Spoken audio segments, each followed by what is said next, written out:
Bismillahirrahmanirrahim. Assalamualaikum warahmatullahi wabarakatuh.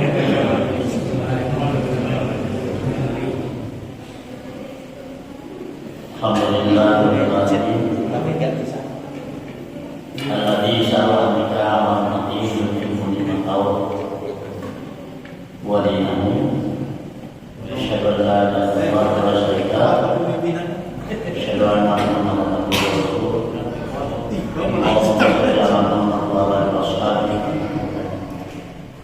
wa man tabi'ahum bi ihsan ila yaumil din. Amma ba'd. Usikum wa nafsi bi taqwallah. Taqullaha haqqa wa la tamutunna illa wa antum muslimun. Bapak-bapak dan ibu sekalian yang saya hormati, setelah tertunda beberapa saat kaitannya dengan penayangan PowerPoint yang kata Rocky Gerung, orang yang biasa menggunakan PowerPoint tak punya poin dan tak punya power. Kita malam hari ini melihat walaupun sebetulnya perbincangan tentang Arab itu sampai 231 ayat. Jadi Al-Baqarah sampai 231 itu menyangkut masalah nasihat kepada kita yang secara kebetulan, saya katakan secara kebetulan telah melakukan tahap 1 dan 2. Ini kepada kaum muslimin, bukan kita yang di dalam sini. Itu di ayat 231 yang memberikan mau'izah atau nasihat kepada orang yang sudah tahap 1 tahap 2, supaya jangan kita suami tidak boleh menghalangi istri untuk nikah. Nah untuk itu saya cuplikan hanya berapa tadi, hanya sekitar kalau 9-10 slide-nya kaitannya dengan talak. Bahasa Indonesia-nya itu tulisannya sudah begitu, talak biasa. Kalau bahasa Arabnya talak pakai TH lalu akhirnya qaf atau ki. Jadi kalau kita ini semua sudah nikah. Ada yang belum. Yang belum itu secara otomatis sudah berlangsung talak.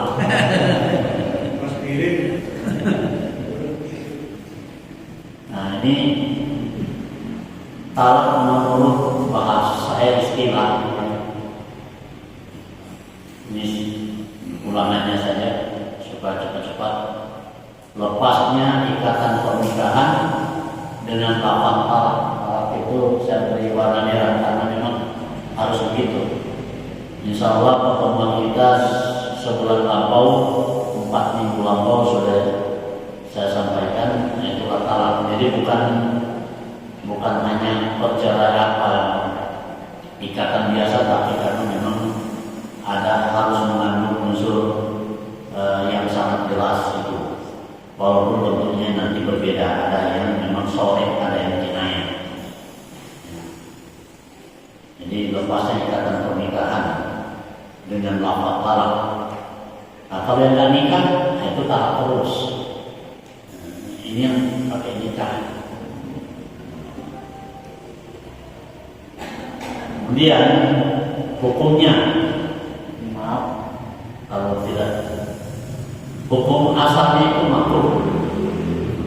Yang sudah jelas ya dalam hadis itu. Sesuatu yang halal, perbuatan yang halal tetapi dibenci oleh Allah adalah hadisnya sangat populer. Hukum asal. Nah, itu yang pertama. Yang kedua, wajib itu bila madarat yang menimpa salah seorang dari suami istri tidak dapat dihilangkan kecuali dengan talak. Artinya suami menelantarkan istri, istri tidak bisa apa-apa karena masih terikat pernikahan, atau KDRT, ya, suaminya sewenang-wenang, agama istri tidak tambah baik, bahkan pergaulan dibatasi, pencemburu buta, itu kan sulit kalau berlangsung terus. Bahkan saya pernah mengalami, karena saya sudah lama tak pulang-pulang. Sepupu saya itu istri suaminya kan tak kenal saya di Jogja. Waktu itu saya agak lama tidak pulang, sekitar 6 tahun. 6 tahun lepas di sana dia sudah nikah. Nah, sepupu saya, adiknya ibu saya, ibunya. Nah, ketika sekarang sudah dulu ada HP segala macam, saya tanya-tanya karena sudah punya rumah sendiri. Di mana? Oh, rumahnya situ, di samping gereja, lorong. Saya ke sana. Kita sampai di rumahnya, dia kaget nih. Oh ini sudah berapa sampai sini? Berapa hari? Baru 3 hari. Nah, ini siapa tahu nggak ketemu-temu sampai di sini. Nah, suaminya PNS. Dulu masih ada departemen penerangan zaman Harmoko.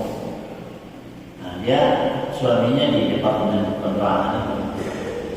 Pas pulang, kita kan di ruang tamu, saya dengan sepupu saya, nah, anaknya masih apa waktu itu TK atau apa, pokoknya cuma kita berdua.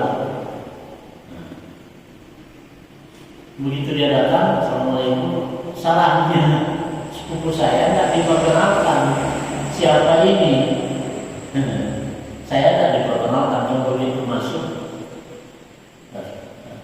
Namanya suaminya Idam, tapi sekarang meninggal.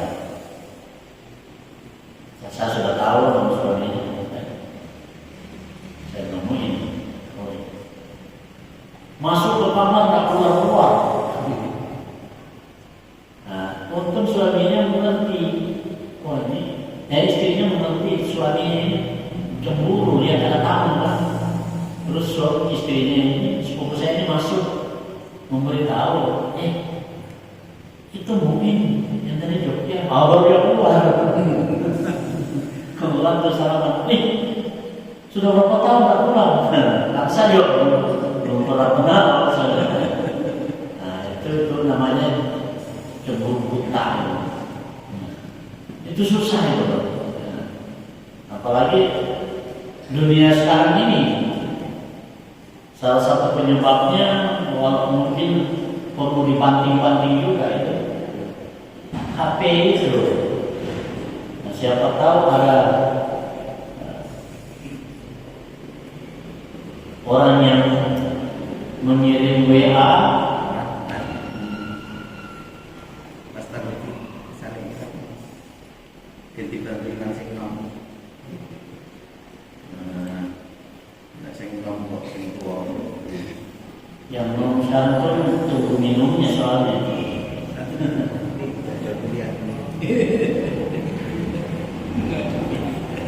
Sudah? Oh, nah, soalnya ini setan juga mengganggu. Makanya saya berhenti dulu. Iya, setan. Makanya dihabiskan kalau minum. Kalau enggak, setan.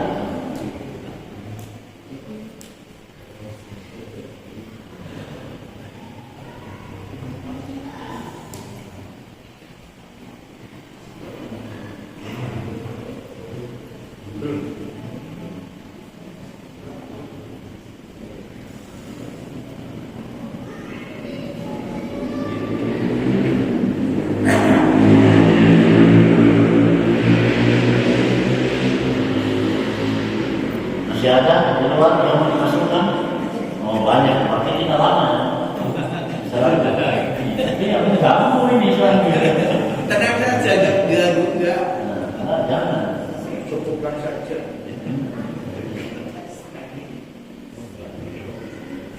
Mesti tidak mendengar walaupun keras. Perhatiannya.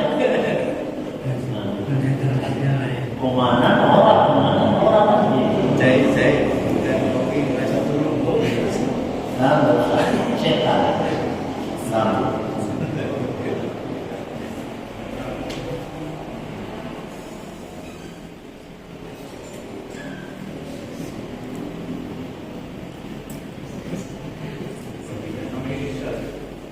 ya nggak apa-apa. Azan kita berhenti.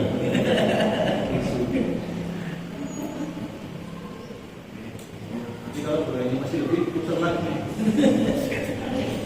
Ya, memang ngaji seringan. Yang intinya kan gorengan itu. Nampaknya masih penuh berani. Putar lagi.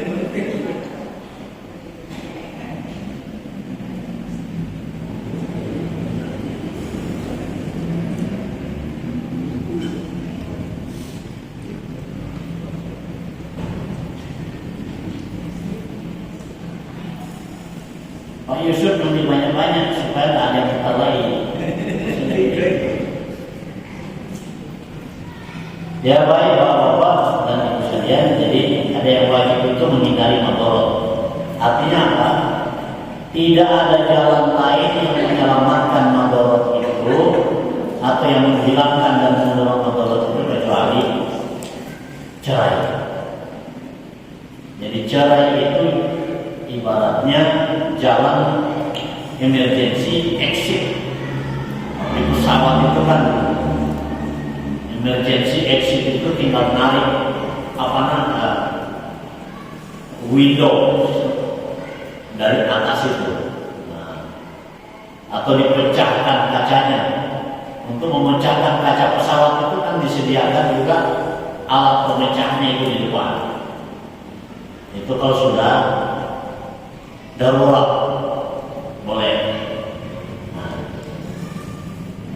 Talak itu juga menjadi sesuatu alat untuk menghindari madorot apabila jalan lain yang ditempuh sudah tidak ada. Kalau sudah tidak ada, karena apa? Kehormatan manusia itu, kenyamanan manusia itu diutamakan. Itu. Tapi ada juga yang talaknya itu sunnah. Jika suami sudah tidak sanggup lagi mencukupi kewajibannya. Jadi sudah tidak bisa mencukupi baik secara fisik, biologis maupun kaitannya dengan maisha. Tapi kalau yang berhalangan secara biologis itu wanita, tidak ke situ, malah terbuka pintu lagi yang satu, yaitu untuk poligami. Sudah tidak bisa apa-apa,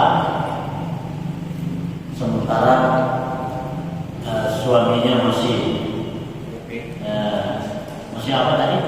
Fit. Masih oke. Itu jalannya adalah dengan poligami. Itu bahkan pernah ada yang muncul di TV.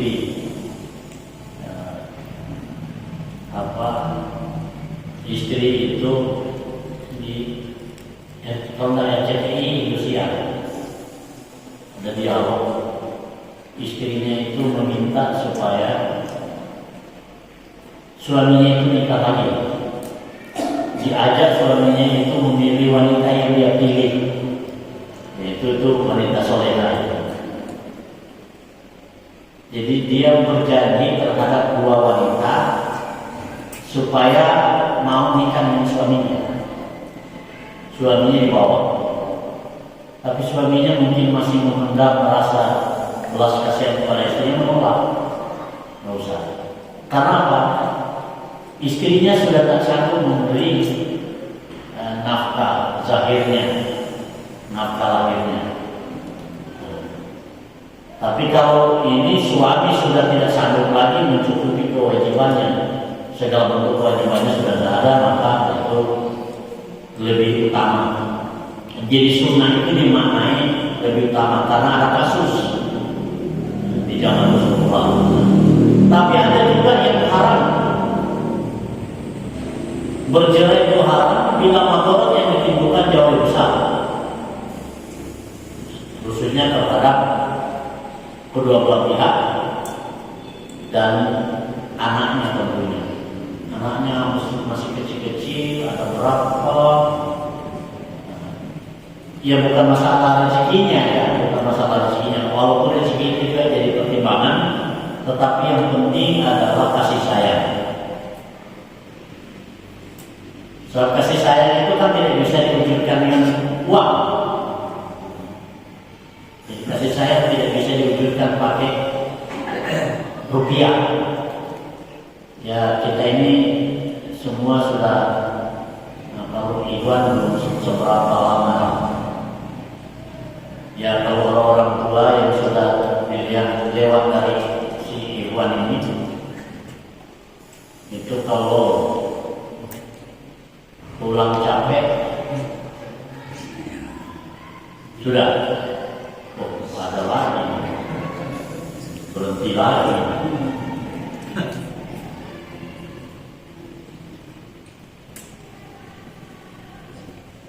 Jadi bapak atau ibu yang kerja keras, apalagi anaknya 2 tahun, 3 tahun yang sudah bisa memanggil bapaknya, menyebut bapak datang, itu kalau kita pulang terus disambut begitu, orang tua kalau masih normal, bapaknya masih normal, pasti mengatakan hilang capeknya ketika disambut oleh anak di depan pintu begitu. Loh, itu maknanya apa? Kasih sayang tidak bisa diwujudkan pakai rupiah. Jadi bila madarat yang ditimbulkan jauh lebih besar, maka kedua belah pihak itu mesti ada yang menengahi untuk berpikir agak rasional, perasaannya juga tidak terlalu dibawa melebihi logika. Tapi kalau maunya sudah seperti yang tadi itu menjadi wajib, apa boleh buat, maksimal sudah dilakukan. Rukun talak yang tidak boleh tidak,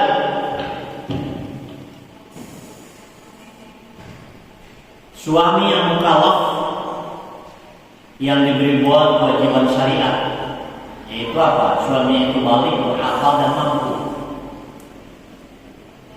Saya pikir balik itu tidak usah kita bicarakan karena memang itu menjadi persyaratan di KHI, kompilasi hukum Islam.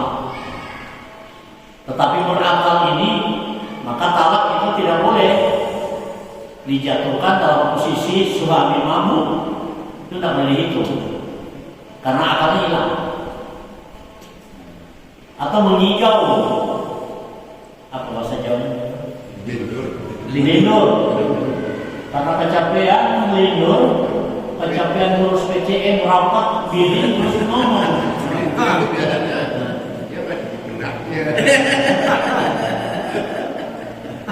Nah, itu melindur terus didengar oleh istrinya, ngomong 2 kali ini. Terus pagi-pagi istrinya bawa pakaian. Kenapa? Nah, kamu tadi malam kata siapa? Tidak dipakai. Ya, itu tidak boleh. Ya. Jadi harus suami, ya, dan tidak boleh diwakil-wakilkan. Innama talaqu liman urida bisya. Talak itu hanya dibebankan bagi yang punya tanggung jawab. Talak itu hak suami, bukan majikannya. Yang kedua, yang ditalak itu istri yang masih dalam ikatan pernikahan. Jadi istri yang secara sah masih dalam ikatan pernikahan. Maksudnya gimana? Ya kalau sudah dalam pernikahan, nggak ada manfaat. Atau saya dapat cerita dari tenaga keamanan Guru Pakualaman Jogja. Jadi itu kan sebelah timurnya Pasar Sentul, ke belakangnya sana adalah Keridak. Cerita karena saya biasa ngisi pengajian di Masjid Pakualaman, biasanya 1 bulan 2 kali. Nah, ini cerita kalau selir itu memang ada. Nah, selir itu tidak boleh, tidak masuk dalam kategori rukun karena tidak ada ijab qabul. Nah, dulu ada satu wanita muda itu selirnya, ya saya tidak usah sebutkan namanya, tapi dia bertugas di kasir kebun binatang Gembira Loka. Saya bepergian dengan pengantar, ada teman dari Surabaya masuk di Gembira Loka, mereka 6 orang 1 mobil. Nah, dengan teman saya itu, kalau sekarang kan sekitar berapa? 35.000. Waktu itu kan masih murah sekali. Nah, ketika saya mau bayar, oleh teman saya itu dipegang tangan saya, nggak usah kamu ini. Saya kenapa? Perempuan itu bagian kasirnya itu, bagian loket, ketika melihat teman saya itu, oh ya, silakan aja masuk. Simpanan. Jadi saya tahu, ini tidak masuk dalam kategori itu. Yang ketiga dengan perkataan. Jadi talak itu mesti pakai perkataan, baik dengan jelas atau sindiran. Maksudnya apa? Tidak boleh talak itu hanya pakai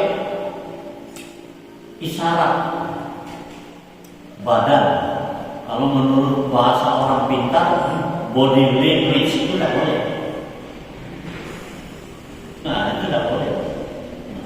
Kecuali kalau saya memang atau orangnya itu memang tidak punya, dia tunawicara. Jadi itu yang berhubung ketiga dengan perkataan, baik dengan jelas atau sindiran. Jadi sorry atau kenanya. Nah, itu rupanya sudah kita tahu. Talak berdasarkan jam berapa Pak itu? 15 menit. Kalau talak cepat nikah ya Pak. Talak berdasar ketegasan atau tidak. Nah, ini ada 2, 1 sore yang jelas. Ini mengulang. Saya talak engkau. Ini kan jelas itu. Kita mau artikan apa lagi itu kata-kata itu? Saya talak engkau. Sudah barang tentu melihat kalimat ini ada kata-kata engkau, itu orangnya di depannya. Yang dalam bahasa Arab istilahnya mukhotobnya yang dituju. Kan nggak boleh tuh. Saya talak engkau. Dia tidak berhadapan. Saya talak engkau tapi tidak berhadapan. Nah, kecuali dengan model atau metode IT sekarang ini sudah pakai video call. Tapi ada juga yang video call itu sudah manipulatif. Jadi jelas, kalimatnya ini jelas. Maksudnya jelas itu tidak ada lagi tafsiran lain kecuali kalimatnya itu dimengerti oleh setiap orang yang benar. Yang kedua, kinayah atau sindiran. Saya tidak butuh lagi padamu. Saya tak butuh kamu lagi. Nah, kalau tidak butuh berarti sudah selesai. Catatan untuk kinayah harus disertai niat. Jadi sindiran itu tidak bisa tidak kecuali ada niat. Nah, maka biasanya orang karena kayak itu sindiran, maksudnya Anda tidak butuh lagi mencerai kita pegatan. Nah, kan biasanya begitu. Tapi kalau di atas kan nggak perlu ditanya kan. Saya talak engkau, nggak usah lagi. Jadi maksudnya kita bisa, itu terlalu mengada-ngada pertanyaan, udah jelas. Akhirnya yang kata sindiran masih butuh lagi disertai dengan niat. Jadi niatnya memang menalak, tetapi bahasanya dengan menyindir. Oh, ada lagi yang kedua. Mata mirip di kayak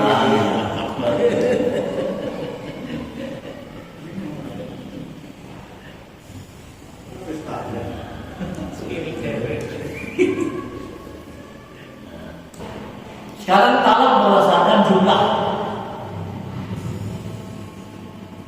Talak satu, ini talak satu adalah talak yang pertama kali diucapkan oleh sang suami kepada istrinya dan hanya mengucapkan satu kata talak.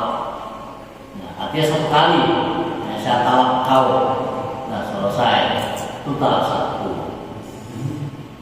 Jadi jangan main-main loh. Ya, walaupun guyon kalau istrinya paham dengan bahasa syariat itu bisa. Walaupun ada kata-kata ini, saya talak kamu ya, tapi ini pura-pura, tetap tidak enak. Ya. Ujung-ujungnya itu dia katakan enggak kali saya cuma main-main pura-pura, itu tetap tidak boleh. Ya. Misalnya untuk buat konten itu nggak boleh. Apa? Buat konten. Wah, saya tidak tahu hukumnya kalau itu.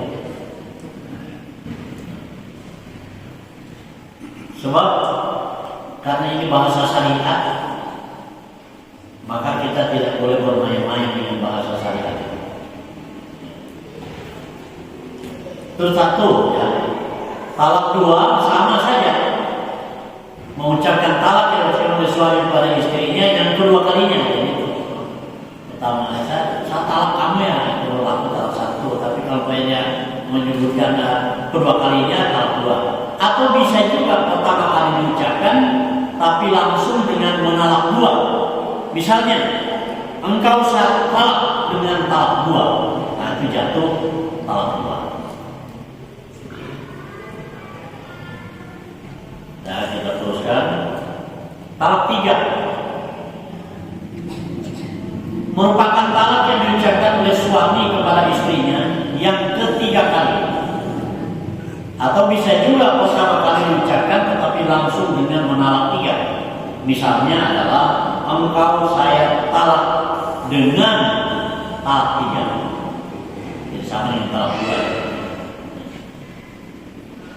Tapi kalau di Muhammadiyah itu tidak dipopulerkan ini sebab apa?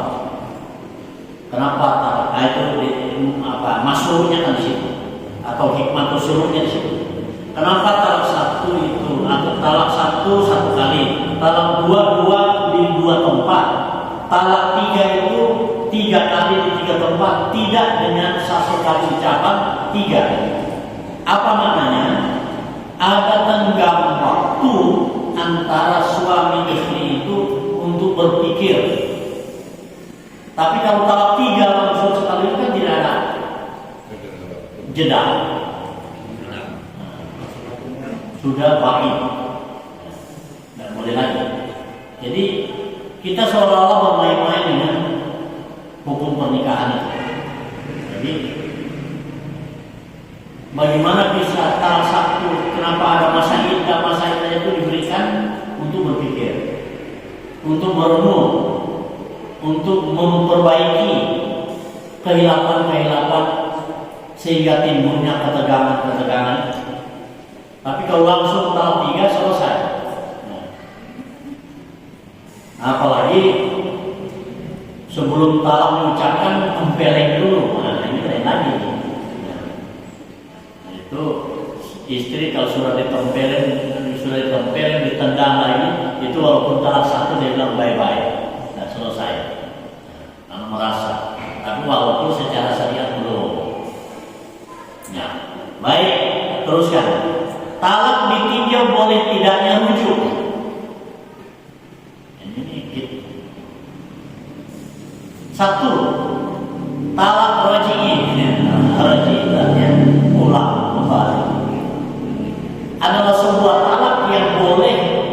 untuk rujuk kembali ketika sang istri tengah dalam masa iddah. Tapi bila sang istri sudah keluar dari masa iddah, rujuk hanya boleh dilakukan dengan akad nikah yang baru. Jenis talak yang satu ini, suami hanya mempunyai kesempatan untuk menjatuhkan talak satu dan talak dua. Sementara yang ketiga talaknya akan menjadi talak bain. Jadi kita lihat dulu ya. Jadi talak satu itu yaitu satu kali diucapkan, nah, dan boleh kembali. Tapi boleh kembali dalam masa iddah. Yang iddahnya kita sudah bicarakan lalu. Dan kalau umpamanya iddah itu kan hanya kalau umpamanya dia hidup, cerai hidup atau cerai mati. Nah, kalau cerai mati kan tidak ada lagi untuk merujuk. Bagaimana merujuk masalah? Nah, jadi kan tinggal talak umpamanya perceraian itu kalau umpamanya masih hidup. Hidup pun itu kalau umpamanya dia dalam posisi hamil atau tidak, hitungannya. Jadi masih boleh kembali dalam masa iddah itu. Kalau dia 3 bulan, 3 bulan itulah dimanfaatkan untuk oleh keluarga segala macam, suami terutama suami istri. Nanti kita lihat di ayat 231 itu nasihat yang baik untuk kita semuanya. Untuk berpikir ulang, ternyata sudah 2 bulan ini ya saya kata suami saya siksa, istri juga mengatakan pada ya banyak madorotnya daripada tidak ada, kita kembali saja. Nah, dalam masa iddah itu, jadi tolong kalau ada yang punya keluarga belum masa iddahnya belum selesai, tolong dinasihati, dipikir kembali. Kalau meluapkan kemarahan, siapa sih yang tidak bisa marah? Maka Jamaluddin Ancap, psikolog UGM itu mengatakan dia dulu biasa ngisi juga di Al-Mas, radio Al-Mas itu di Kalimantan, Yogyakarta itu di radio. Itu dia mengatakan begini, usia pernikahan 1 sampai 5 tahun, masing-masing pasangan suami atau istri itu masih melihat dan menilai fisik itu porsinya cukup tinggi, masih kinclong sih 1 sampai 5 tahun. Nah ini Ikhwan masih ya 5 tahun ya. Nah, itu fisik, itu nyaman dengan cok. Tapi kalau sudah 5 sampai 10 itu fisik mulai tidak terlalu menonjol, menjadi penilaian. Tapi kalau sebelum nikah hampir 100% fisik. Sebelum nikah baru kenal, sedikit-sedikit lihat fotonya. Iya, sebelum nikah. Tinggal sejarah berarti. Bukan, saya hanya mengulang pengalaman bapak-bapak. Nah, bahkan calon kita itu punya sandal, tapi sandal orang lain itu udah senang kita lihat. Mirip, ya kan mirip? Nah, ya. Itu zaman belajar. Tapi di atas kata, ya beliau ini kan tinjauan psikologis. Di atas 10, jadi 10 ke atas, itu sudah lebih fokus pada perilakunya. Jadi sudah 11 sampai sekitar 20 tahun itu perilakunya. Istri kita ini kalau mau pergi 2 hari yang kita ingat, kalau ada dia ini udah begini, kalau ada dia begini, itu 11 ke atas. Tidak ingat lagi pipi itu. Loh kenapa? Sudah peot kan? Jadi sudah 11 tahun ke atas itu. Nah, itu kata Jamal, kalau sudah keluarga itu sudah di atas 20 tahun ke sana, sampai yang tua-tua itu, itu yang melekat di ingatan kita. Bukan hanya buah pikiran, perilaku, tetapi hal-hal yang menyentuh perasaan. Umpamanya ada kita azan, istri mengingatkan, Pak, kita azan, Pak. Itu katanya terngiang-ngiang. Ini kalau ada istri saya mesti dia ingatkan. Jadi kalau masih muda pernikahan itu kok ada godaan, wajar.